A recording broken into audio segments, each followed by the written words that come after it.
मेरे प्रिय भाई और बहनों, जय मसीह। मेरे दोस्त, आपको पता है कि वचन का ज्ञान जो है आपको कितना ही ज़्यादा मजबूत बना देगा। मेरे दोस्त, आपको वचन का ज्ञान बहुत ही ज़्यादा मजबूत बना देगा। आप बाइबल का जो वचन है ना, उसे आप रीड कीजिएगा ना, आप उसे पढ़िएगा और आप उसे समझिएगा पवित्र आत्मा की अगुवाई से। तो मेरे दोस्त, आपका जो मानसिक संतुलन है ना, वो बहुत ही ज़्यादा मजबूत हो जाएगा। आप शारीरिक रीति से भी बहुत ही ज़्यादा मजबूत हो जाएंगे और आप आत्मिक रीति से भी बहुत ही ज़्यादा मजबूत हो जाएंगे। आप बहुत ही ज़्यादा बलवंत हो जाएंगे। ये पवित्र आत्मा की ओर से होगा। तो मेरे दोस्त, जब आप वचन को जानेंगे ना, आप आत्मिक शारीरिक रीति से बहुत ही ज़्यादा मजबूत हो जाएंगे। तो मेरे दोस्त, मैं सबसे पहले आपको एक वीडियो दिखाना चाहूँगा। तो इस वीडियो के माध्यम से आप समझिए, मैं आपको समझाता हूँ। परमेश्वर हमें बताता है, बाइबल में हमें प्रेम सिखाता है। परमेश्वर कभी ये नहीं कहता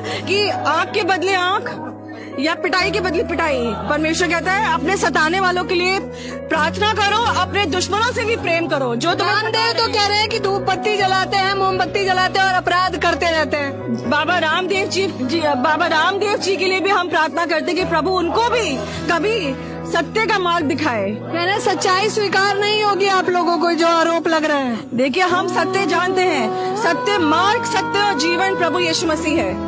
ये रामदेव जी अगर सुन रहे हैं तो वो सुने कि मार्ग, सत्य और जीवन प्रभु यीशु मसीह है। और हमारे लिए जो विश्वास में आते हैं, बाइबल हमें कभी भी ये नहीं कहती कि आप तलवार लेके पिटाई करना शुरू करो जाके।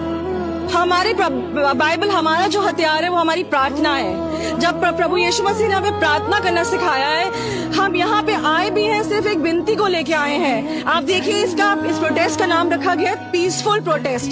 ठीक है, इट इज नॉट वायलेंट। आपको पता है कि पीछे भी 2018 या 20 में ये जो हुआ था ना मोमडन एरिया में, क्या हुआ?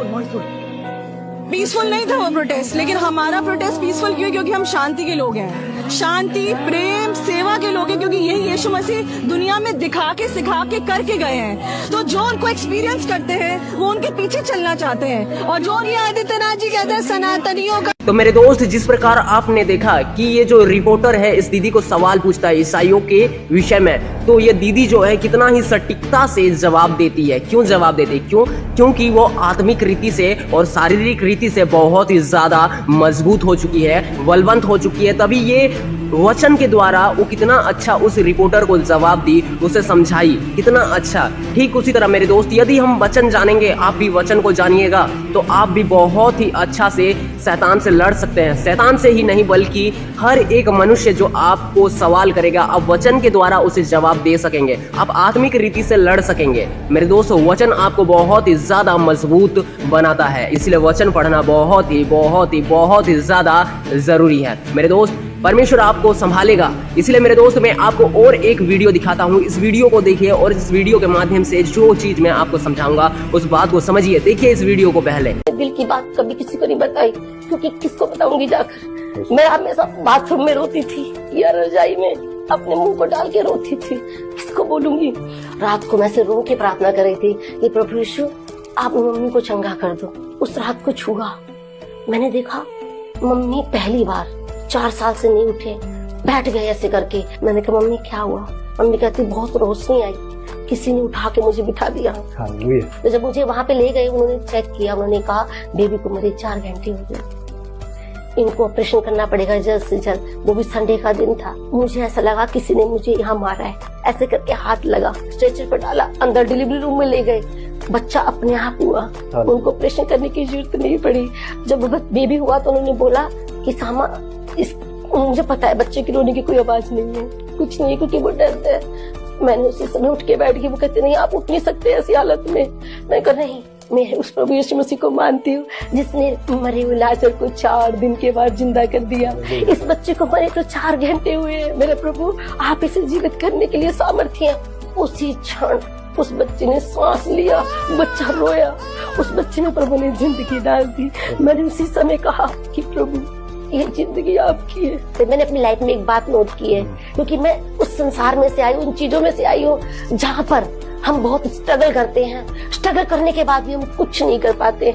मेरे दोस्त, जिस प्रकार आपने इस वीडियो में देखा कि ये दीदी जो है अपना गवाही देती है और गवाही में क्या कहती है, अपना घर के विषय में, अपने परिवार के विषय में बताती है। तो अंत में ये बताई है, दीदी ने बताई कि मेरा जो बच्चा है वो मरा हुआ उत्पन्न हुआ, लेकिन उसने विश्वास किया, क्योंकि उसने विश्वास किया कि मेरा परमेश्वर जीवता खुदा है, और उसने प्रार्थना किया। उसका जो बच्चा है उसका नथनों से श्वास निकलने लगा। क्यों? क्योंकि परमेश्वर ने ही इंसानों में अपना जीवन का श्वास को फूंक दिया, और वही जीवता परमेश्वर से वो दीदी ने प्रार्थना किया।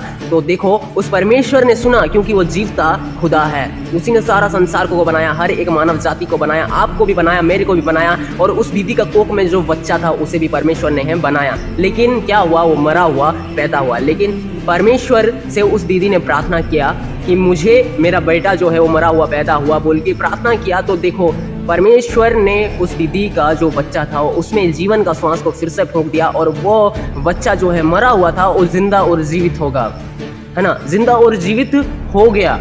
वो मुर्दों को जिलाने वाला परमेश्वर है मेरे दोस्त। इसीलिए भय खाना है हमें वचन से बहुत ही ज्यादा मजबूत होना है। देखिए, मैंने कहा था ना आपको कि वचन के द्वारा हम लोग शारीरिक और आत्मिक रीति से बहुत ही ज्यादा मजबूत हो जाते हैं। शारीरिक रीति से इसी प्रकार मजबूत होते हैं कि हम लोगों का जो विश्वास है बहुत ही ज्यादा अटूट हो जाता है। इसलिए मेरे दोस्त, इतना ज्यादा हम लोग का विश्वास अटूट हो जाता है हम लोग वचन जानेंगे तो, आत्मिक और शारीरिक रीति से। वो दीदी ने विश्वास किया और प्रार्थना किया, और उसका जो बेटा या बेटी जो भी है वो मतलब वो जिंदा और जीवित हो गया। जो मरा हुआ था जिंदा और जीवित हो गया। वो जीवता खुदा है मेरे दोस्त, जीवता खुदा। हमें विश्वास करना है। विश्वास कीजिए मेरे दोस्त कि एक समय ऐसा आ रहा है, एक घड़ी ऐसा आ रहा है कि हमारे पास वो चलते हुए आ रहा है, और वो घड़ी ऐसा आ रहा है कि हर एक इंसान आपके विपरीत खड़ा हो जाएगा और आपसे लड़ेगा, क्योंकि आप एक मसीह है, आप परमेश्वर का पुत्र है। आपसे वे लोग घृणा करेंगे, आपको मारेंगे, पीटेंगे। मेरे दोस्त, एक समय ऐसा आ रहा जो आपके ऊपर बहुत ही ज्यादा विपत्ति आने वाला है।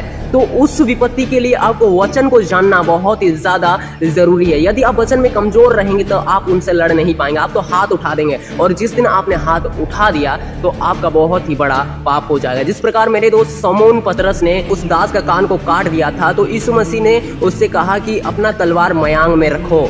क्यों? क्योंकि जो तलवार से मारते हैं वो तलवार से ही घात किए जाएंगे। यीशु मसीह कहते हैं जैसी करनी है वैसी भरनी। जगत के लोग कहते हैं ना जैसी करनी वैसी भरनी। ठीक उसी प्रकार मेरे दोस्त, आप जिस रीति से नापोगे आपको उसी रीति से नापा जाएगा। आप यदि हाथ उठा देंगे तो आपको भी हाथ उठाया जाएगा। इसीलिए हमें हाथ नहीं उठाना है, बल्कि वचन को जानेंगे और आत्मिक रीति से लड़ेंगे। बोलेंगे कि परमेश्वर का वचन इस प्रकार है और यह है। हम लोग वचन को जानेंगे तो लड़ पाएंगे, इंसानों से भी और शैतान से भी। इंसानों को समझा पाएंगे कि सच्चा खुदा कौन है, और लोग परमेश्वर का वचन को सुनेगा और अपना मन को फिराएगा।